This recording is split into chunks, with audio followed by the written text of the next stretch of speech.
तो दोस्तों आप लोग देख सकते हैं हम लोग के सामने एक महतारी वंदन योजना 2024 के लिए हितग्राही पंजीयन फॉर्म है, जो कि हम लोग आंगनबाड़ी से लेके आए हैं और ये इसको सुबह ले जाके वहाँ मतलब इसको भरना है दोस्तों, आंगनबाड़ी केंद्र में जमा करना है। वही ऑनलाइन आवेदन मतलब वही ऑनलाइन करेंगे। तो आप लोग को दिखाने वाले हैं एकदम लाइव प्रूफ कि महतारी वंदन योजना के लिए हितग्राही पंजीयन फॉर्म कैसे भरते हैं। तो यहाँ पे मैं थोड़ा सा मेरे से गलती हो गया है, क्योंकि यहाँ पे आवेदन स्थान पे मैं दिनांक लिख दिया था। देख सकते हैं आवेदन स्थान, तो स्थान मैं यहाँ पे ऊपर में लिख देता हूँ दोस्तों। वहाँ ऑनलाइन करते समय आंगनबाड़ी कार्यकर्ता जो हैं सहायिका लोग सुधार लेंगे थोड़ा बहुत। तो यहाँ पे दिनांक देख सकते हैं, जैसे कि आज का डेट मैं लिख रहा हूँ। जैसे आज आवेदन कर रहे हैं तो आज का दिन हम लोग लिखेंगे। मेरे पास एक आवेदिका है जिनका मैं फॉर्म अभी भर रहा हूँ, तो उससे पूछ के भरेंगे। उनको सारा डॉक्यूमेंट भी यहाँ पे हम लोग ले लाए हैं। तो यहाँ जिस भी दिनांक से आप भर रहे हैं, यहाँ पे फ़ोटो हम लोग को लगाना है अभी, स्वसत्यापित फ़ोटो, मतलब यहाँ पे फ़ोटो लगा के नीचे में यहाँ हस्ताक्षर करना है आवेदिका का। तो यहाँ पे आप लोग देख सकते हैं पहला कॉलम में आप लोग यहाँ पे दिख रहा होगा आवेदिका का प्रकार जो सही हो उसमें टिक लगाएं। मतलब विवाहित महिला के लिए ये फॉर्म भरा रहा है, ना कि विधवा, परित्यक्ता, तलाकशुदा। तो यहाँ पे आप लोग देख सकते हैं विवाहित, तो यहाँ पे हम लोग टिक करेंगे। तो कॉलम की बात करें तो आवेदिका का नाम आधार कार्ड के नाम अनुसार होना चाहिए। तो हम लोग यहाँ पे आधार कार्ड भी रख लिए हैं, उसी के आधार पर हम लोग नाम लिखेंगे। जो आधार मतलब आवेदिका का आधार कार्ड में जो भी नाम है उसी को यहाँ पे लिखना है, मतलब गलत ना हो दोस्तों। आप लोग देख लीजिएगा अच्छे से, हम लोग देख के यहाँ पे भर रहे हैं। आवेदिका का जो नाम आधार कार्ड में वही नाम यहाँ पे हम लोग लिख रहे हैं। तो चलिए, तो यहाँ पे आवेदिका का नाम हम लोग लिख लिए जो कि आधार कार्ड में था, सेम यहाँ पे भी भर दिए। और यहाँ पे देख सकते हैं तीसरा कॉलम में पति का नाम, तो यहाँ पे पति का नाम भी यहाँ पे लिख देते हैं दोस्तों। चौथा कॉलम में यहाँ आवेदिका का पिता का नाम यहाँ पे मांगा जा रहा है, तो आवेदिका का पिता का भी नाम यहाँ पे लिखना होगा दोस्तों। यहाँ पे देख सकते हैं पांचवा कॉलम में आवेदन की जन्म तिथि यहाँ पे भरना है। तो आवेदिका की जन्म तिथि उसी प्रकार से भरना है जैसे यहाँ पे आप लोग देख सकते हैं जन्म प्रमाण पत्र, पैन कार्ड, मतदाता परिचय, इनमें से किसी भी एक में मैच करना चाहिए दोस्तों आप लोग का जन्म तिथि। तो इन्हीं सब डॉक्यूमेंट से मैच करके यहाँ पे लिखना है। जैसे मतदाता परिचय यदि आप लगा रहे हैं तो मतदाता परिचय में जो जन्म तिथि आपका होगा उसी जन्म तिथि को आवेदिका की जन्म तिथि यहाँ पे भरना है। तो यहाँ पे मैं चलिए भर लेते हैं। मतदाता परिचय पत्र हम लोग लगाएंगे, तो मतदाता परिचय में जो भी जन्म तिथि है उसको यहाँ पे भरते हैं। उसके बाद दोस्तों यहाँ पे आप लोग देख सकते हैं छठवां कॉलम में जन्म तिथि के सत्यापन हेतु संलग्न दस्तावेज का विवरण, दस्तावेज जो संलग्न हो उस पर टिक करें। जैसे मैं यहाँ पे आवेदिका का मतदाता परिचय पत्र लगा रहे हैं यहाँ पे, मतलब इसको देना है हम लोग को फॉर्म के साथ, तो यहाँ पे टिक कर देते हैं। तो मतदाता परिचय पे हम लोग टिक कर दिए, इसी के आधार पे हम लोग जन्म तिथि भी भर लिए। इस चीज़ को आप लोग ध्यान दीजिएगा कि मतदाता परिचय मतलब कोई भी डॉक्यूमेंट दे रहे हैं और आपका जन्म तिथि और उसमें नाम सेम होना चाहिए। आवेदिका की जाति, तो हम लोग चलिए फटाफट जाति भर लेते हैं। जो भी जाति आवेदिका जिस भी जाति में है उस जाति का यहाँ पे नाम लिखना है। उसके बाद वर्ग, कोई भी वर्ग में यदि अनुसूचित जाति या अनुसूचित जनजाति, तो यहाँ पे हम लोग अनुसूचित। दोस्तों 8वां पॉइंट देख सकते हैं हम लोग 8वां कॉलम में आ गए हैं कि आवेदिका विशिष्ट पिछड़ी जनजाति श्रेणी की है। तो यहाँ पे आप लोग यदि श्रेणी की तो हाँ नहीं को काट के हाँ को रहने देना है, और नहीं है तो यहाँ पे दोस्तों हम लोग इसको काट देना है और यहाँ पे नहीं है। मतलब आवेदिका जिसका मैं अभी आवेदन फॉर्म भर रहा हूँ उनमें से मतलब विशिष्ट पिछड़ी जनजाति के नहीं है, तो यहाँ पे नहीं पे टिक लगा के हाँ को काट देना है दोस्तों। 9वां कॉलम की बात करें तो यदि हाँ तो श्रेणी पर टिक लगाए, मतलब इसमें से कोई भी कैटेगरी में है आप लोग, जैसे कमार, बैगा, सिरहोर, पहाड़ी, कोरवा, बुजमाड़ी, बुंजिया, पंडो, तो इनमें से अगर इस कैटेगरी में कोई भी कैटेगरी में आप आते हैं तो वहाँ पे टिक लगा देना है। लेकिन फ़िलहाल अभी मैं उस आवेदिका का नाम पढ़ रहा हूँ, तो उसमें मतलब यहाँ पे कहीं पे भी आवेदिका इस कैटेगरी में नहीं आती है, तो यहाँ पे मैं टिक नहीं करूँगा। 10वां पॉइंट में हम लोग चले जाते हैं आवेदिका का स्थायी पता। यहाँ पे उसी स्थायी पता को लिखना है जहाँ आप लोग अपनी वर्तमान में रह रहे हैं। तो यहाँ पे स्थायी पता पूछा, तो मैं फटाफट स्थायी पता भर लेता हूँ। तो दोस्तों यहाँ पे देख सकते हैं 10वां कॉलम भी मैं यहाँ फुलफिल कर लिया हूँ। ग्राम से लेके पोस्ट, थाना और तहसील यहाँ पे लिख दिया हूँ। और क्योंकि यहाँ पे जिला इसलिए नहीं लिखा हूँ क्योंकि यहाँ पे ऑलरेडी राज्य लिख के जिला मांगा गया, तो यहाँ पे आप लोग को जिला अलग से भरना पड़ेगा। यहाँ पे देख सकते हैं राज्य छत्तीसगढ़, जिला यहाँ पे पूछा गया है किस जिले से हैं, तो यहाँ पे जिला भी भर देते हैं। तो सिंपली हम लोग यहाँ पे जिला का नाम भी हम लोग भर दिए जिस जिला में भी हम लोग निवास करते हैं। और यहाँ पे ब्लॉक और पंचायत, मतलब ब्लॉक जिस भी ब्लॉक में आप निवास करते हैं वहाँ का ब्लॉक का नाम लिखना है। उसके बाद यहाँ पे दोस्तों वार्ड क्रमांक पूछा गया है, तो अपने मोहल्ले जिस भी मोहल्ले में आप रहते हैं उसका वार्ड क्रमांक यहाँ पे लिख दें। आंगनबाड़ी केंद्र का नाम यहाँ पे लिखना पड़ेगा और आंगनबाड़ी केंद्र का कोड। तो दोस्तों यहाँ पे आंगनबाड़ी का केंद्र कोड मेरे को भी जानकारी नहीं है। जब मैं कल इसको जमा करने जाऊंगा तो आंगनबाड़ी का केंद्र यहाँ पे वहाँ पे आंगनबाड़ी सहायिका से मांग के यहाँ पे लिखना पड़ेगा। फिलहाल मैं भी इसको छोड़ रहा हूँ। 11वां कॉलम में आ जाते हैं दोस्तों। आवेदिका का आधार कार्ड क्रमांक यहाँ पे संलग्न करें। तो आधार कार्ड क्रमांक यहाँ पे आवेदिका का जो आधार कार्ड में नंबर होता है, क्रमांक होता है, उसको यहाँ पे मांगा गया है। तो चलिए भरते हैं। दोस्तों देख सकते हैं 11 कॉलम भी हम लोग फुलफिल कर लिए। मतलब यहाँ पे आधार कार्ड आवेदिका का मांगा गया था, जो कि हम लोग फुल कर लिए हैं। और यहाँ पे 12वां कॉलम में आवेदिका के पति का आधार कार्ड क्रमांक। तो आवेदिका के पति का आधार कार्ड क्रमांक भी हम लोग लिख लेते हैं। तो दोस्तों हम लोग 12वां कॉलम भी हम लोग यहाँ पे फुलफिल कर लिए हैं। पति का आधार कार्ड मांगा गया है, तो यहाँ पे आधार कार्ड क्रमांक भी यहाँ पे आवेदिका के पति का आधार कार्ड क्रमांक भी यहाँ पे फुलफिल कर लिए हैं। तो दोस्तों यहाँ पे आप लोग नीचे आके पढ़ सकते हैं। पढ़ने के बाद ही यहाँ पे भरिएगा, तो आप लोग यहाँ पे पढ़ सकते हैं। मैं इस फॉर्म के साथ अपना आधार नंबर प्रस्तुत जमा करने जा रही हूँ और स्वेच्छा से महिला एवं बाल विकास विभाग छत्तीसगढ़ को सहमति देती हूँ कि मेरे आधार विवरण का उपयोग मुझे प्रमाणित और महतारी वंदन योजना का लाभ देने के लिए किया जा सकता है। तो दोस्तों इसको पढ़ सकते हैं आप लोग। उसके बाद यहाँ पे दूरभाष नंबर और यहाँ पे वैकल्पिक दूरभाष नंबर मतलब आपको फ़ोन नंबर देना होगा, और वैकल्पिक दूरभाष नंबर मतलब आप लोग दूसरा फ़ोन नंबर दे सकते हैं। तो यहाँ पे चलो फटाफट हम लोग दूरभाष नंबर भर लेते हैं। तो दोस्तों यहाँ दूरभाष नंबर और यहाँ पे वैकल्पिक दूरभाष नंबर मतलब इसी केस में इस नंबर पे आपसे कांटेक्ट नहीं किया जा सकता, तो यहाँ पे आप लोग वैकल्पिक नंबर दे सकते हैं, मतलब अल्टरनेट नंबर भी कहा जाता है जिसको। तो यहाँ पे चलो दूसरा नंबर, यदि आपके पास एक ही नंबर है तो कोई दिक्कत नहीं है, यहाँ पे दूसरा नंबर नहीं देंगे तो भी चलेगा। लेकिन फिलहाल आवेदिका के पास 2 नंबर है, तो यहाँ पे एक और नंबर फुलफिल कर देते हैं। तो दोस्तों देख सकते हैं दूरभाष नंबर, वैकल्पिक दूरभाष नंबर हम लोग 2 नंबर लिख दिए हैं यहाँ पे। और इसके बाद देखते हैं इधर क्या क्या भरना है। दोस्तों पीछे वाले पेज में आप लोग देख सकते हैं 13वां कॉलम दिया गया है। इसमें पैन कार्ड मांगा गया है आवेदिका का।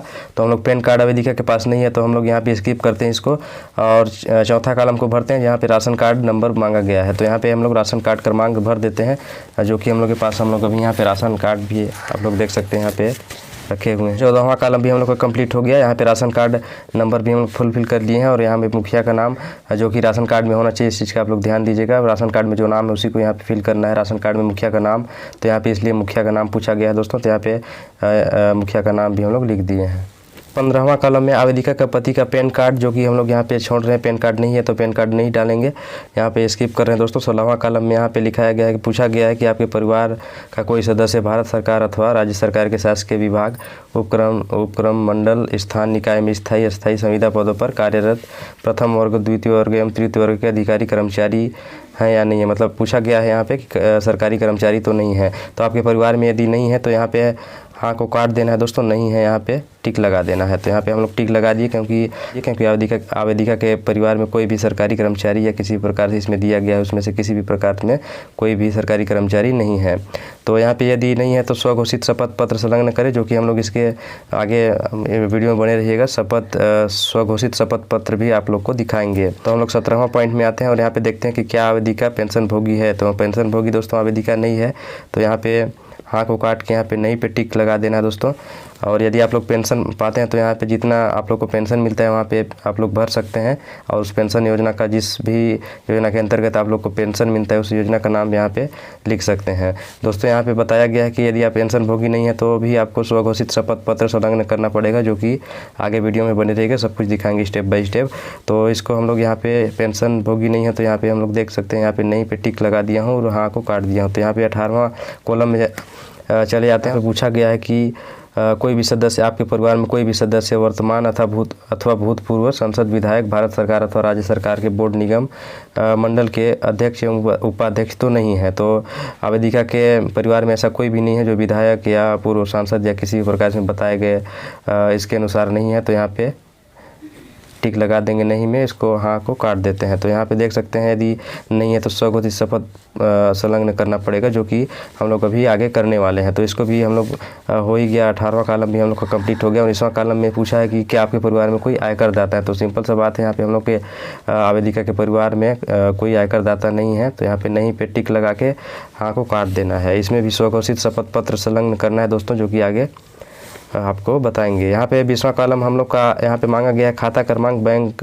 नाम, IFSC कोड, आपके खाते का IFSC कोड, आपके ब्रांच का IFSC कोड यहाँ पे मांगा गया है। तो चलिए इसको भर लेते हैं। तो हमने 20वां कॉलम भी कंप्लीट कर लिया है। आप लोग देख सकते हैं 20वां कॉलम में बैंक खाता से लेकर बैंक का नाम और IFSC कोड यहाँ पे फुलफिल कर लिए। साथ ही साथ यहाँ पे हम लोग आवेदन पत्र के साथ निम्नलिखित दस्तावेज संलग्न किए जाने जो लागू हो। तो यहाँ पे देख सकते हैं दोस्तों, जन्म तिथि के लिए सत्यापन हेतु संलग्न दस्तावेज, मतलब हम लोग वोटर ID यहाँ पे लगाएं तो वोटर ID इसमें सबमिट करेंगे।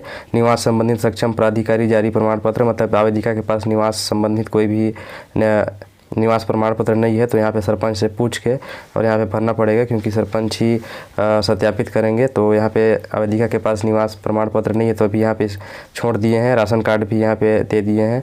आवेदिका का आधार कार्ड भी यहाँ पे दे दिए हैं। विवाहित होने की पुष्टि हेतु प्रमाण पत्र, मतलब विवाह प्रमाण पत्र भी अभी नहीं है। हालांकि विवाह प्रमाण पत्र तो आपको पता होगा कि अभी सरलीकरण विवाह प्रमाण पत्र में किया गया है, सरपंच द्वारा ही इसका सत्यापित किया जाएगा। तो इसको भी अभी छोड़ दिए हैं, कल जाके वहाँ से पूछना पड़ेगा और उस प्रकार से भरना पड़ेगा। तो यहाँ पे देख सकते हैं, फिर नीचे आएंगे तो विधवा होने की स्थिति में पति का मृत्यु प्रमाण पत्र, तो विवाहित महिला के लिए भरा जा रहा है। तो यहाँ पे विधवा को भी यहाँ पे छोड़ देते हैं। और यहाँ पे बताया गया कि आवेदिका के पति का पैन कार्ड, जो कि हम लोग आवेदिका के पति का पैन कार्ड भी नहीं लगाए हैं। और यहाँ पे आवेदिका के पति का आधार कार्ड जो कि हम लोग लगाए तो यहाँ पे टिक लगा दिए हैं।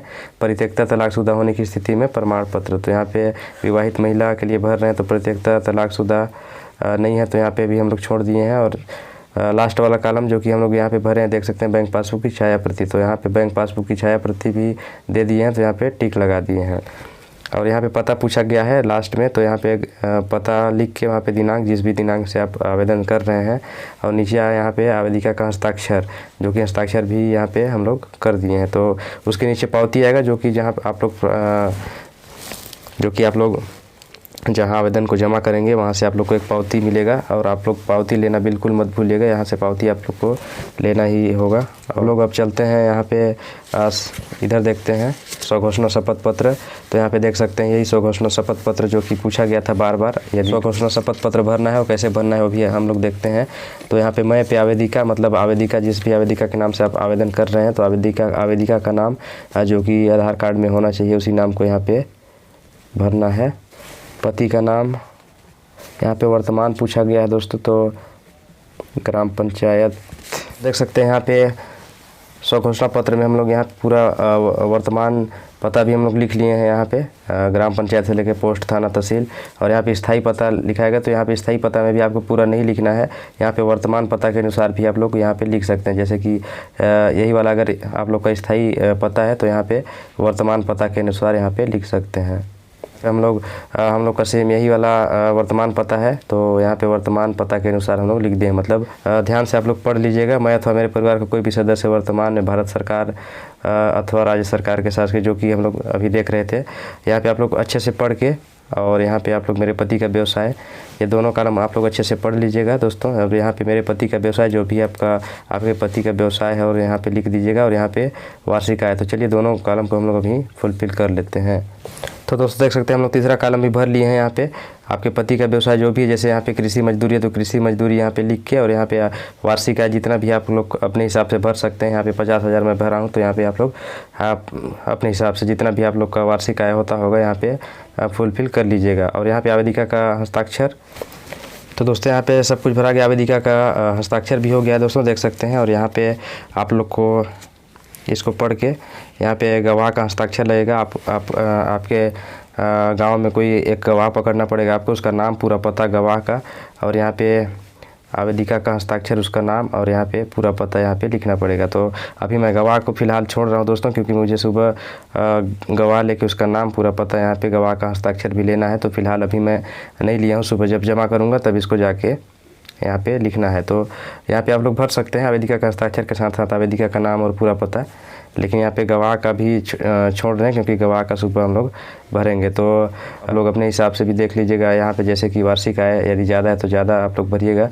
तो इसी तरह भरना है। वीडियो अच्छी लगी होगी तो वीडियो को लाइक कर, चैनल को भी सब्सक्राइब कर लीजिएगा, क्योंकि छत्तीसगढ़ से संबंधित संपूर्ण जानकारी इस चैनल के माध्यम से आप लोग को मिलती रहती है। तो चलिए आज के लिए इतना। इसी तरह मैं दुलार बनाए रखेगा। तब तक जय जवाहर, जय छत्तीसगढ़।